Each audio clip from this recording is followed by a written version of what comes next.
Thank you. I will. Thank you. Good evening, everybody. How are we tonight? Good evening, everybody. How are we tonight? Good. I asked the first time and only had one person answer. We are kind of short-staffed tonight. I would like to ask prayer for the Hendricks family. I don't want to put any information out there until they're ready to put information out there, but I do want to ask for prayer for them. Keep them greatly lifted up right now. But that's why they're not here. And pray for Zeke because he's working right now and he's doing everything he can to be here, but that's not an option right now. So keep him lifted up as well. So we're going to go ahead and get started with a word of prayer. So bow your head. Dear God, I thank you so much for this beautiful day and the beautiful weather that you've blessed us with. God, I thank you so much for the opportunity to be able to come and worship and gather in a public place to where we don't have to hide, God, and we don't have to worry about being too loud singing and worshiping you. I pray that you would just be with those who weren't able to make it tonight, and I pray that you would just keep your hand around them and keep them safe. I'm lifting up the Hendricks family, God. I pray that you would just put your ultimate mercy on them, God, and just cover them in your love and remind them that you're right there with them. God, I pray that you would just keep their eyes focused on you and pray that they would just be able to continue to worship you through this time in their lives. In your name I pray. Amen. If you can and you're able, please stand with us.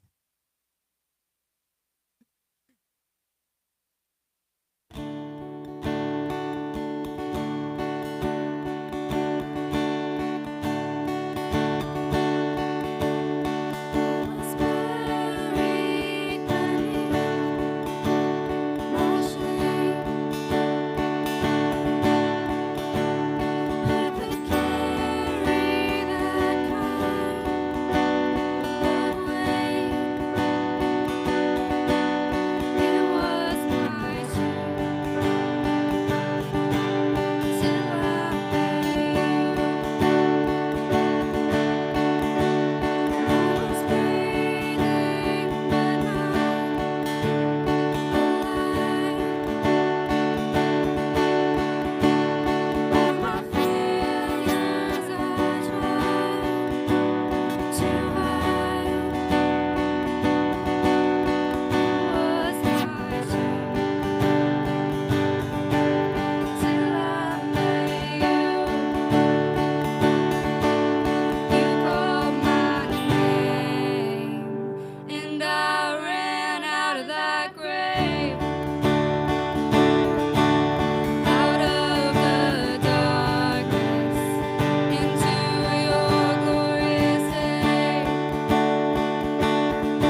be seated.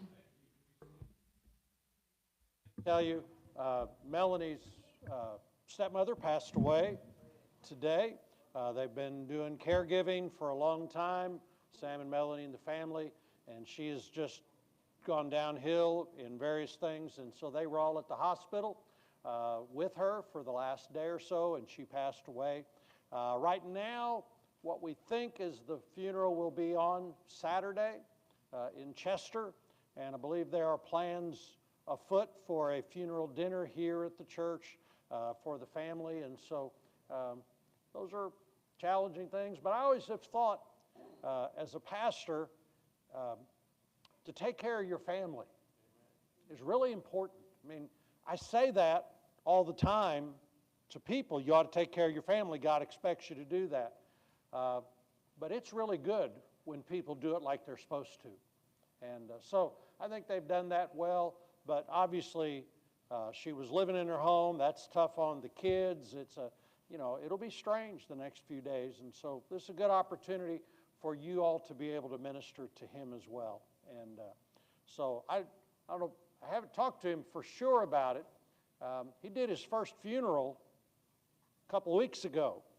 And so I kind of just put the seed. So do you think you can do your mother-in-law's funeral? And he may not be able to. Not everybody can do that, but he would be able to say good things, and she is a believer, so kind of all just put that there. So I think that's very good. There are two sheets that I have there in the back. One is a map.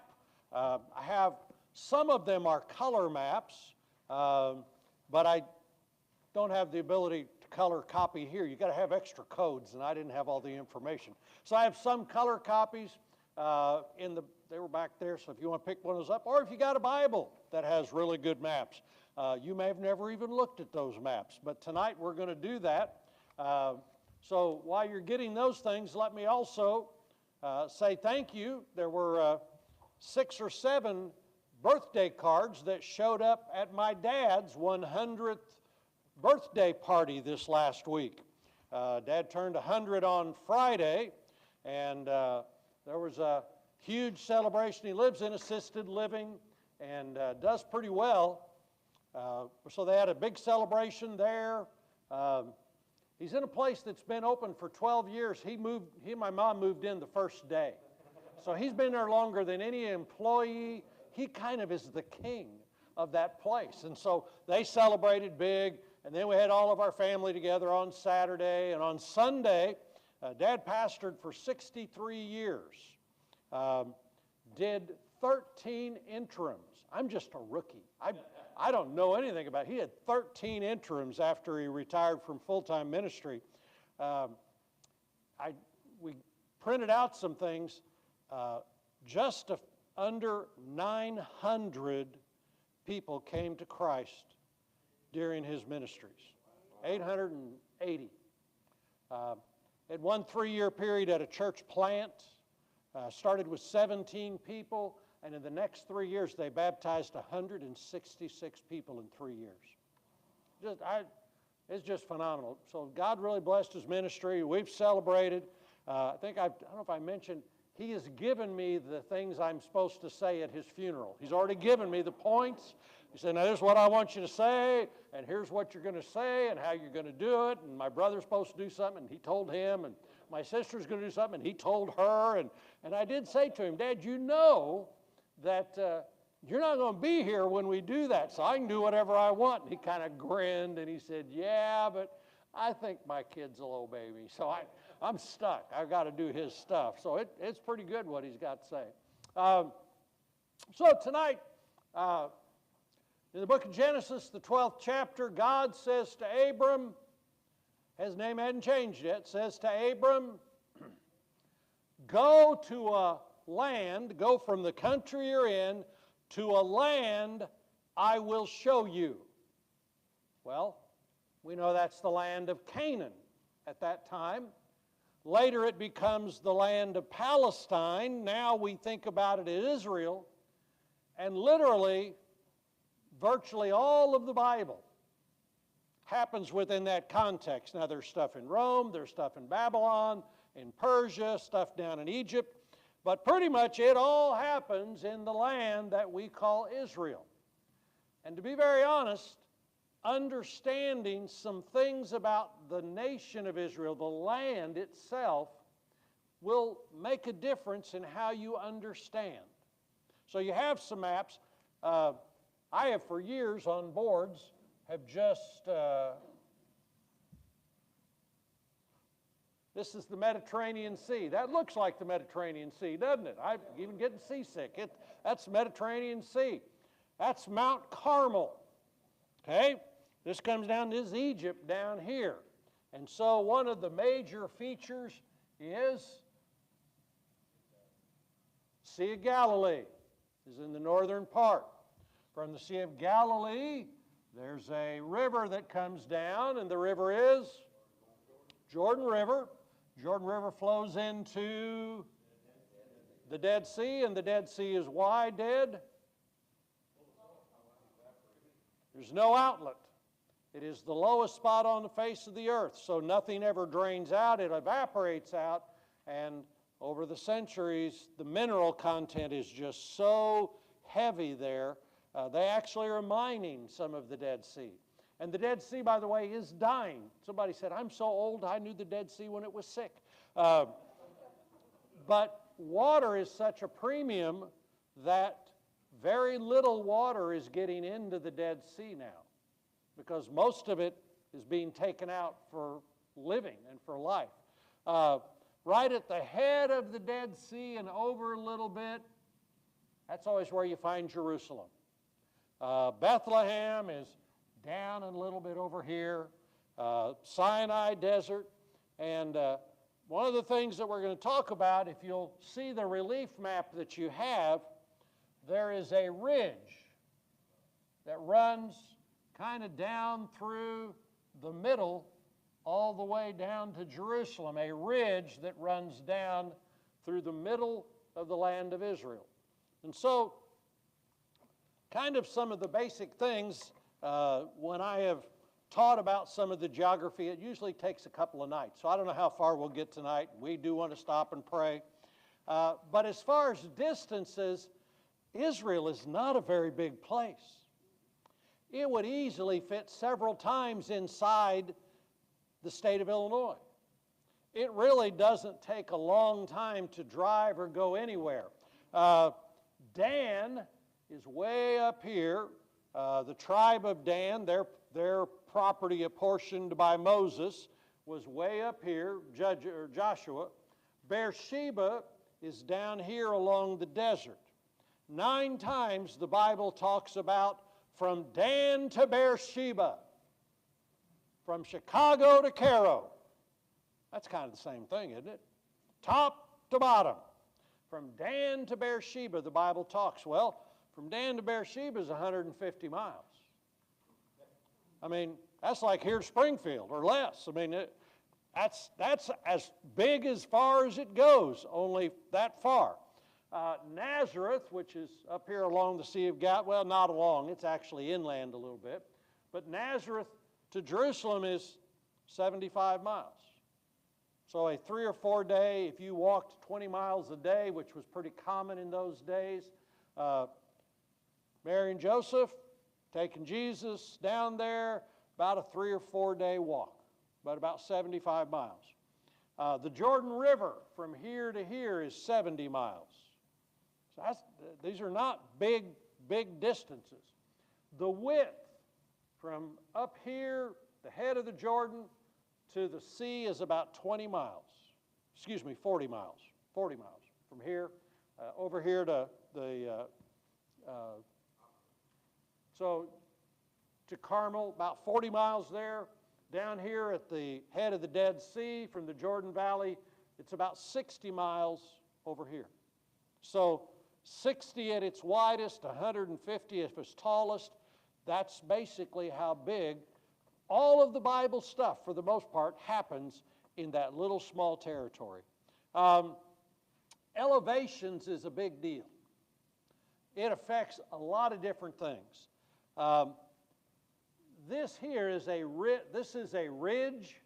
This is called the Rift Valley. The Sea of Galilee 695 feet below sea level at the level of it. And it's pretty deep, so it goes farther than that. But it's 695 feet below sea level. So the Sea of Galilee is 700 feet lower than the Mediterranean. This region, well, up here is Lebanon. What was Lebanon known for? Cedar trees on the mountains. There are the mountains of Lebanon. And so there, Mount Hermon is up here. I don't know how high Mount Hermon is. I don't know if it's on this sheet or not. But it's, I think, 10,000 feet. It's a huge mountain. But there's a mountain up here. Over on this area is called the Golan Heights. One of the significant things is if you got heights and you got mountains, where does all the water go? To the lowest spot. This is all called the Galilee watershed. I don't want to go down this rabbit hole, but in the various wars, when modern-day Israel was attacked, 1947, and there was another attack in 48, and there was the Six-Day War, and anyway, whenever they attacked, Israel always defended themselves, and then they always pushed the enemies back. They were attacked by Jordan, by Syria, by Lebanon. They were attacked on lots of different forces, and they pushed them back, and they expanded their territory at one time all the way down to Egypt, all the way over to here, all the way up here, all the way over here. And they gave most of that ground back through treaties, Camp David Accord, other kind of things. They exchanged the land that they had taken in those battles, except they never gave this back, the Golan Heights. Want to guess why? That's the water. And water is absolutely critical for the land of Israel. It is a very dry place. And so all of the water from here flows down into the Galilee watershed. And so Israel controls that, and they have not ever given that up. The ridge line, well, comes down to the Dead Sea. The Dead Sea is, what does it say, 1285 feet below sea level. That's the lowest spot on the face of the earth until you go out into the ocean and go under the ocean. But where you can go stand, that is the lowest spot on the face of the earth. It is hot. Huh? That's a quarter of a mile deep. You start here 700 feet below sea level, and you just keep going, and you keep going, and you keep going, and it goes down. So it's hot. And by the way, that's one of the things, I know some of you have been to Israel. The mineral content is so phenomenal high, you cannot sink in the Dead Sea. When I was younger, I actually tried, you kick your feet up and try to go. You can't go under the water. You just can't stay down. Anybody, I don't care how struggles you are swimming-wise, buoyancy-wise, you can float in the Dead Sea. But they actually take sections of it and they block out the water and they mine and take chemicals out of the bottom of the Dead Sea because it's built up so much. So there's this low place. Over here is desert, and then the ridge. Jerusalem is about 2,500 feet above sea level. So I don't know how else to show. You have the Mediterranean Sea, and then you have the plain of Philistia. The plain of Sharon is down along the coast. That's very low. And then all of a sudden, it goes up, and then it drops down, and then it comes back up again and goes back on over toward the desert. So there's some really interesting things about that. First of all, Jerusalem is 25. They always talked about going up to Jerusalem. By the way, do you go uptown or downtown? I don't know. But they always went up to Jerusalem because it was 2,500 feet. It was one of the highest spots in all of Israel. So you went up to Jerusalem. Psalm 120 through about 134 are called songs of ascent. And they are special hymns that were written to sing while you are on your way to the temple. They're called songs of ascent, and David wrote most of them. Others people wrote them, but if you find, it starts, I think, in Psalm 120, and they were songs of ascent. Jesus probably would have sung those. Mary and Joseph would have sung those. When you went to the temple, you were going up, and there were songs of ascent that you sang. The plain of Philistia, have you heard the Rose of Sharon is one of those terms used for Jesus? This is the plain of Sharon. By the way, this is Tel Aviv, is about right there, airport, that sort of thing. There is also in this ridge a little gap right here. And that's Jezreel, the Jezreel Valley. And there's a gap in the ridge. Then the ridge gets really big when it gets up here into Lebanon and you get up to Mount Hermon. So there's a gap in the ridge. And the Jezreel Valley is kind of the breadbasket of Israel. You grow stuff in the Jezreel Valley, you grow stuff along the plain of Philistia, the plain of Sharon. You don't grow much on the ridge.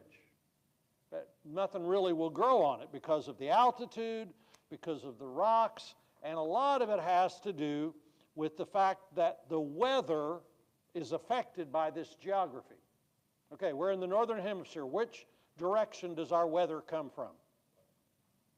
From the west.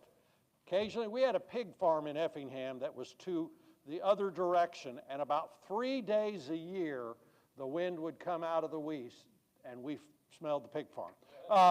Not very often, but normally our weather comes out of the west, comes out of the southwest in the summer, comes out of the northwest in the, but it comes from the west. Well, this is the same hemisphere. So the weather comes from the west. And so the weather comes in from where? The Mediterranean. So winds that come over the ocean typically have what in them? Moisture. And yet, water is at a premium. Well, it's the geography. The water comes in, you're at zero, all of a sudden you got a ridge 2,500 feet.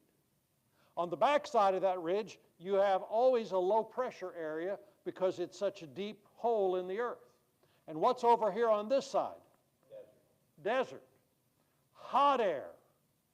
So you have the air coming in, and yes, it's wet, it's moist, but it gets here, and the ridge is here. There's low pressure and heat on the other side, so where does the rain fall? It all falls on the plain, which, by the way, is where the Palestinians all live now, down here. The Palestinian Authority is all down in the plain of Philistia. So you could grow lots of stuff down here, but the Philistines ended up controlling that, and the Israelites never really had control over that. Some of it could get through this little gap. So you got rain in the Jezreel Valley. And by the way, the fortress of Megiddo was one of Solomon's big fortresses, is right in the middle of that valley. First of all, we've talked about marching armies down through this Israel, like you're going from Babylon to Egypt. You're bringing your army down, you come right through that valley, you come right by the fortress of Megiddo. So that's part of the geography. But the Jezreel Valley's stuff grows there. But hardly any water ever really gets to the mountains because of the geography. It doesn't there. Now, they have 4 seasons. In fact, Jerusalem is latitude 31, 32 north. That's Jacksonville, Florida. So that's pretty mild weather. I have a sister who lives in Jacksonville who loves to tell me the temperature in January. I have learned to ask in August, you got to ask. And you ought to ask for the humidity because it's pretty humid there too. But it's about Jacksonville, Florida. In fact, most people who travel to Israel do it during February and March. That's the off season. Rich people travel other times, but it's hot during the summer. But they really end up having a wet season, a dry season, a wet season, and a dry season. So what happens is, when it's cooler, the rain can get farther. And so the rain does occasionally come in on the mountains. Now, they're rocks, limestone and sandstone. There's very little dirt. So when rain falls on solid rock, what does it do? Takes minerals with it, and it runs off fast. So that when there are rain, during the rainy season, when it does fall, there are flash floods like crazy. Because it comes in on those ridges, and it starts to go down. They have a term, wadi, W-A-D-I. Wadis are dry stream beds until they're not. And when the water comes and when the water begins to flow, those stream beds become torrents just in a matter of minutes.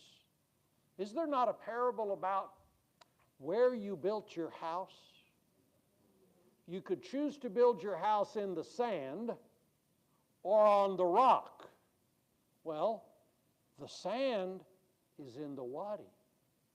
And when the storm comes and it begins to rain and it washes off all of that solid rock, those stream beds that are left covered with sand, of course the great is the fall of that house. Well, it's all because of this geography of the way that it falls. Psalm 29. Yeah, well, let's read Psalm 29 real quick, just because I think it's a good one to kind of put in perspective. This is the psalm of the thunderstorm. And here's the other deal. I don't know a lot about, I have a real good friend who's a weather, one of the big weather guys in Indianapolis. We went to college in Carbondale. You have hot air, low pressure. You have moist air. They hit. And if they do get far enough, you have cooler, wet air reaching dry, hot air.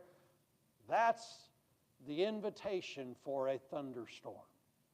Violent thunderstorms. And during the wet seasons, you have huge thunderstorms. And Psalm 29 is a psalm of David that I think if you read it, you'll see that it's the thunderstorm. Ascribe to the Lord, O heavenly beings, ascribe to the Lord glory and strength. Ascribe to the Lord the glory due His name. Worship the Lord in the splendor of holiness. The voice of the Lord is over the waters. The God of glory thunders. The Lord over many waters. The voice of the Lord is powerful. The voice of the Lord is full of majesty. What do you think the voice of the Lord is? Thunder. And the lightning. And you can almost picture David maybe out with the sheep, because during the cooler times, that's when the grass would grow, and that's where you'd have the sheep farther away. And he's out there maybe in a cave or under an overhang, and the thunder is rolling. We sold our house in Effingham. We had a 36-foot deck, and I had them extend the rafters to the house over the deck, about 10 feet out, cantilevered out, so I could sit and watch the storm.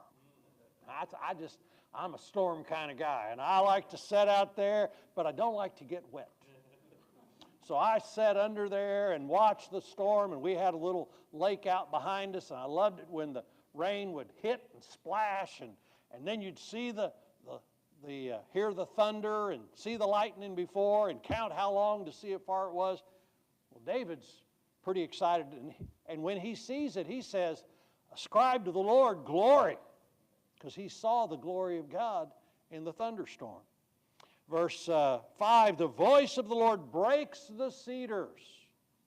The God of glory thunders. Excuse me, I'm down here. He makes Lebanon, the cedars of Lebanon, to skip like a calf, and Syrian like a young wild ox.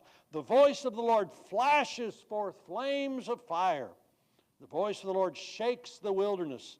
The Lord shakes the wilderness of Kadesh. The voice of the Lord makes the deer to give birth, strips the forest bed, and all in his temple cry, glory.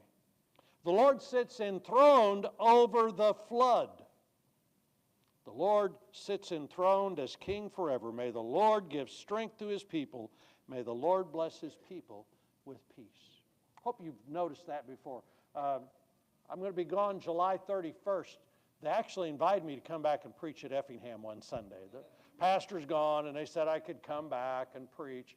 But they're doing something called Summer in the Psalms.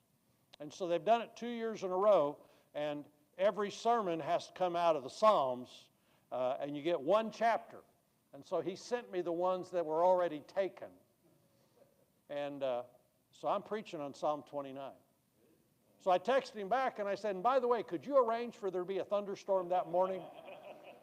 He said, well, I don't know about that. But we did say, you know, they have videos of thunderstorms. I don't know if you ever had the sound to sleep at night, the soundtracks. They have rain and thunderstorms. So I was going to get one and just let them play it in the background of the sermon. I don't know. But the thunderstorm, that's a part of the geography, and they have more powerful thunderstorms there than we would maybe ever have here, but it's water, moist air, this ridge that goes up and down, the low pressure on the other side, the heat from the desert. And by the way, when it's the dry season, this winds off, the wind off the thing becomes a little less, and the heat, the Scirocco, is the desert wind, and it comes back off, and it dries things out substantially. So some of the geography that plays out there, let's see, agriculture. You can grow a lot of stuff down here, and you can grow stuff in Jezreel. You can't grow much here. So it has to come from those places. Rocky, sandy soil. I always liked the idea there were lots of stones. I was in Missouri for a while, and they would talk every time you'd till up your garden, rocks would just sort of grow. It's kind of, yeah, I got a fine crop of rocks this year coming right up out of the garden every year, and have to, you know, break your tines on your tiller but rocks keep coming up. Well, if you want to build an altar, and the altars were made out of stones, you could do that just any old place you wanted. Abraham came into the land. Well, that's one of the first things he did, is he stopped and he got a bunch of rocks, and he made an altar. Then he went a little farther, and he made another altar. Then he made another altar. Those were pretty big deals.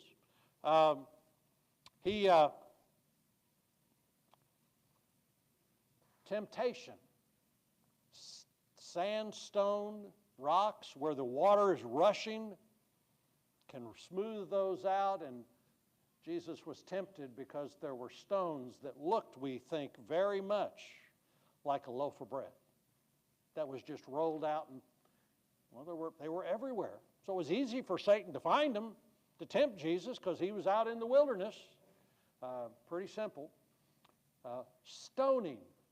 That was one of the really good things. You could be mad at anybody, any place in all of Israel, and reach down and pick up a rock. They're just everywhere. And by the way, you know, there's a point at which they took Jesus, the crowd took him, and they took him up to a hillside. You do it a couple of ways, like the woman caught in adultery. She was here, and we think everybody gathered around her, and they picked up stones, and they were going to throw stones at her. The more common way was to take someone to a cliff and throw them off. You get the same effect if you throw a rock at a person or throw a person at a rock. You get the same effect. And then once they threw you down, they would throw rocks down on top of you. That's probably the way they did it. You could do that almost anywhere in this land. They took Jesus up to a cliff, and they were going to stone him. They were going to throw him off, and he miraculously, we assume, blinded their eyes, and he passed through them and escaped. So they could stone people. Hillsides, these sandy hillsides, You couldn't grow barley, you couldn't, but you could grow grapevines. So that's one of the reasons why there's so much analogy that has to do with grapevines, because the geography, the climate, the latitude where it's at is really pretty good for grapes. That sandy soil. They do a lot of grapes in California on hillsides. They do grapes in Missouri, rocky soil there as well, but you can grow grapes pretty well. So grapes become very popular.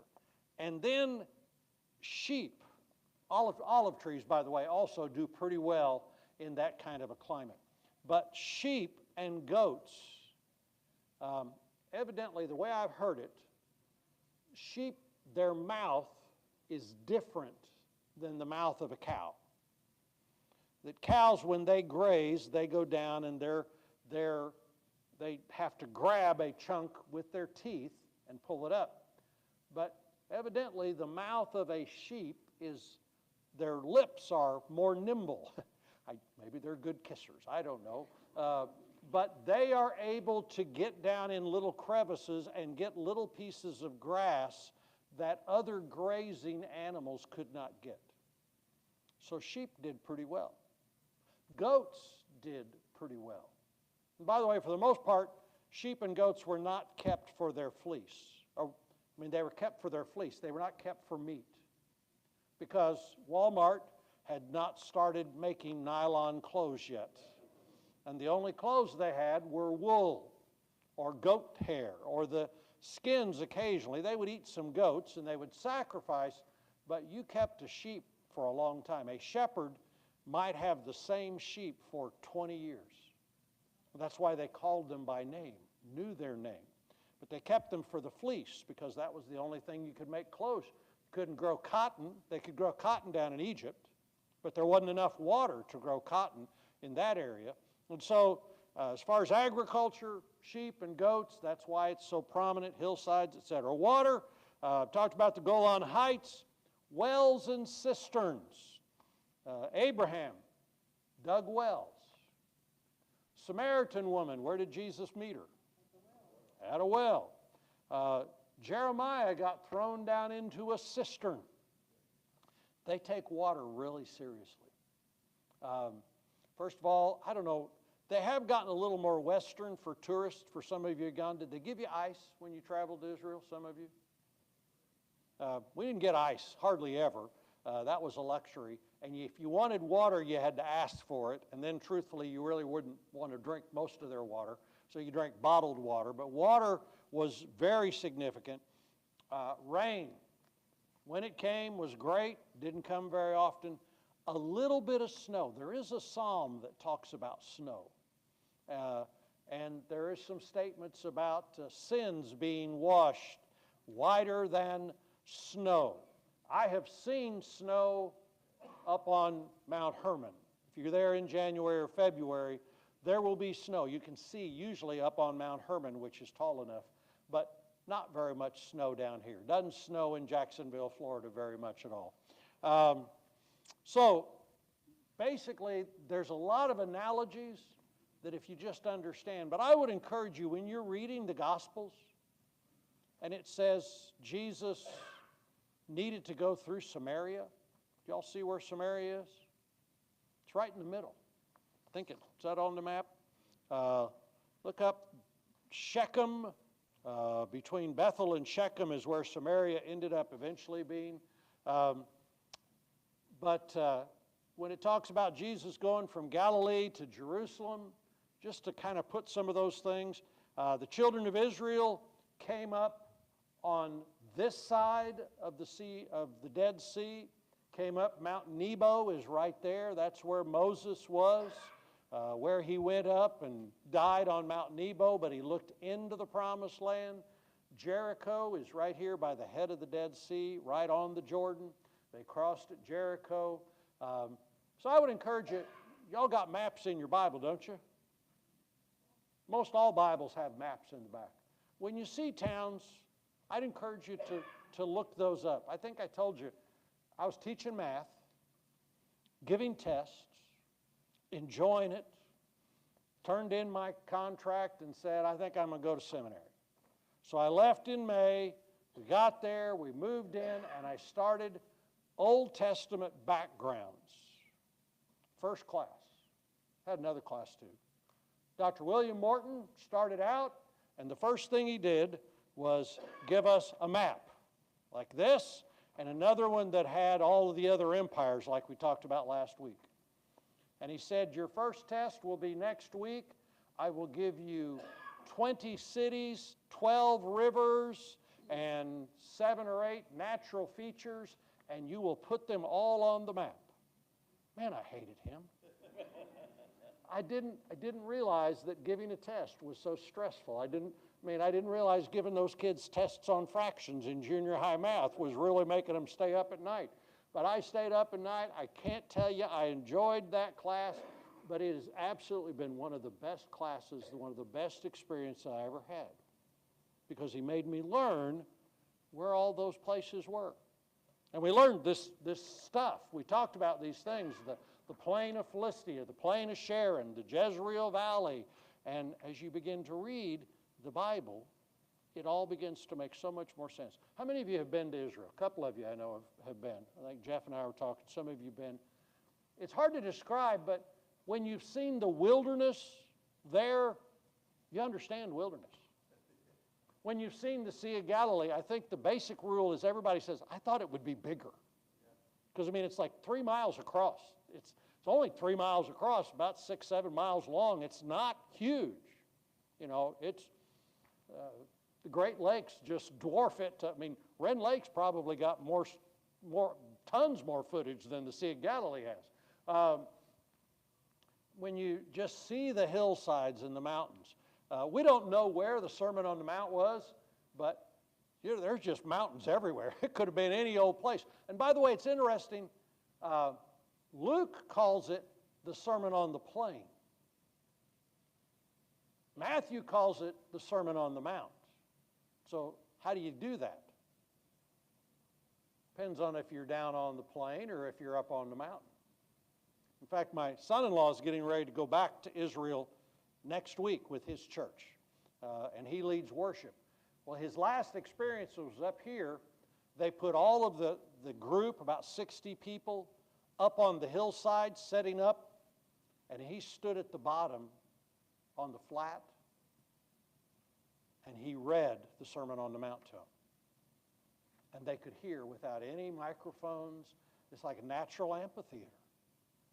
Well, if you're down here, it's the Sermon on the Plain. If you're up here, there's a mountainside and people are setting it. It's kind of some interesting things to put there. So, any questions? Does that help at all? Does that make some of that make sense? I hope as you read, there's just something. By the way, the next time there's a good thunderstorm, get out Psalm 29 and just read it and say, and I don't know. I know some people who go to the basement when there's a thunderstorm. They don't want the storm. And I'm not big on hurricanes or tornadoes or hail damage, but there's just something about the glory of God being revealed in nature. I just think that's pretty good. Well, up to Jerusalem, there's Song of Ascent. Exodus invasion, they come over here, the tribes of Israel. If you read through, or if you have in the back of your Bible maps, it'll tell you where different parts go. Judah is in the south. Israel was in the north. Samaria was in the middle. Galilee's up here. Just all of those things, they're just... And I guess one of the things I would end with is, when we talk about the Scriptures and the Bible, it happened in a real place. We know where these places are. If you ever talk to anybody about Mormonism, they got this whole story about the angel of Moroni, and there is no evidence whatsoever. You go to these places, they're still there. You can still see all of the places. It happened in a real place, in real history, in real time. Now, there's a faith element, but there's basis for the Scriptures, and the geography of the Bible just kind of plays in. Okay, yes? The Dead Sea Scrolls, the Dead Sea Scrolls, Qumran is down here along the side. I don't know if it shows on the map. It may not. En Gedi, see the little spot in Gedi? En Gedi is a little spring, and Qumran is about 1.5 miles, 2 miles from En Gedi. And it was up on the side, and a whole series of caves is where Qumran was, on the west side of the Dead Sea. Masada was a fortress that King Herod built, a winter retreat down in the Dead Sea. And then eventually there are a lot of other historical things that happened in the life of Israel there. But Masada is a little farther south along the Dead Sea. And most folks go down to Masada on a trip as well. And it's pretty amazing. I've been 4 times, but I've never walked up the Seek. I think a heart attack in Israel would not be what I was planning on the trip. Anything else?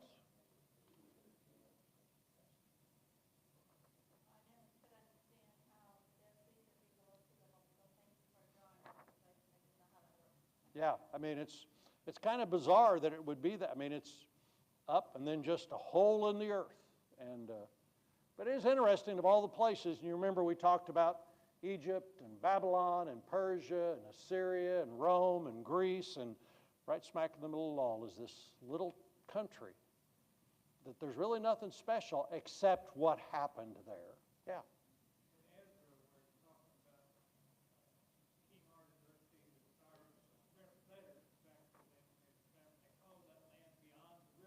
Mm-hmm. No, we're talking about the Euphrates and the Tigris. Thank you. I'm glad you guys know what's going on. The Tigris and Euphrates rivers are over here, and Persia is on this side. So that's the land beyond. Jordan is not much of a river. I mean, it's pretty much a creek. Yeah, it's kind of from west to east, south, and the Tigris and Euphrates are on a different map. But Persia was on this side of those rivers, and so that was the land. Tigris and Euphrates, even today, are more like the Mississippi in terms of size. The Jordan was never much of a river. Probably Big Muddy would be close. And by the way, being baptized in the Jordan, it's a little questionable. Was it Naaman who the prophet said, you got to be baptized 7 times in the Jordan? And he said, there are better rivers than the Jordan. Do I have to be baptized in the Jordan? And by the way, I've baptized about 150 people in the Jordan and been baptized 4 times as well. Had, baptized my son-in-law, so I had to let him baptize me.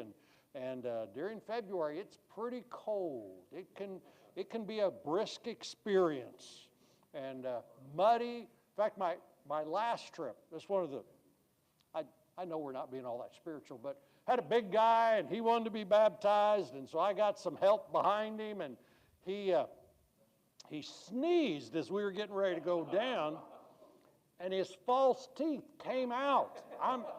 I mean, his false teeth came out, and they hit the water, and I just kind of went down like that and came up with them. And I don't know if we'd have found them if they'd have gotten down. I think we'd have had to walk around because you couldn't have seen, and it was the baptism miracle that I caught his teeth, and he went ahead and went down and got baptized without them. And so I said, well, we baptized your teeth on their own. So lots of good stories. I don't know. We've talked, Karen and I have been, I was able to go out of seminary.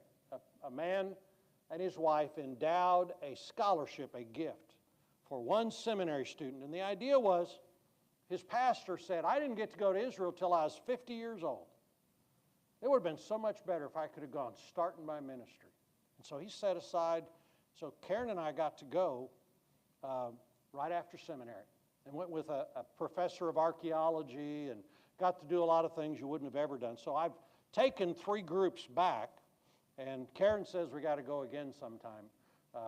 And I've got people who say we want to go, and then COVID came, but it is a life-changing experience.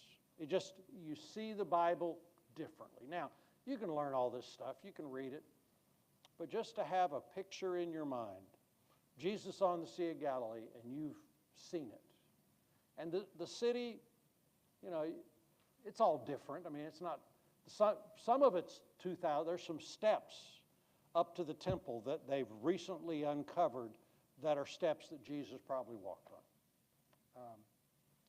Garden of Gethsemane, that didn't change much. There are trees 2,500 years old in the garden. When you're walking around them, that's the same place. There's just certain kinds of things. There are churches everywhere, which Constantine's mother, Queen Elena, was a Christian, and she went to Israel looking for holy sites. They saw her coming, and they succored her, and they told her stories, and she built like 100 little churches on little places that some guy said, oh yeah, this happened right here, and I'll sell it to you for a certain amount of money. And she bought little, they took advantage of her. There is a site up on the Mount of Olives, supposedly is the point that Jesus lifted off in the ascension. And there's a little chapel above it, and they told her that's where Jesus went to heaven from, that little indentation, that's where he pushed off. Not sure everything's all that spiritual, but anyway. All right, we've gone too long. I'm sorry about that. We got caught up. Prayer requests, obviously, for Sam and Melanie. And I don't know whether he's going to try and do the funeral or not. I'll talk to him later tonight.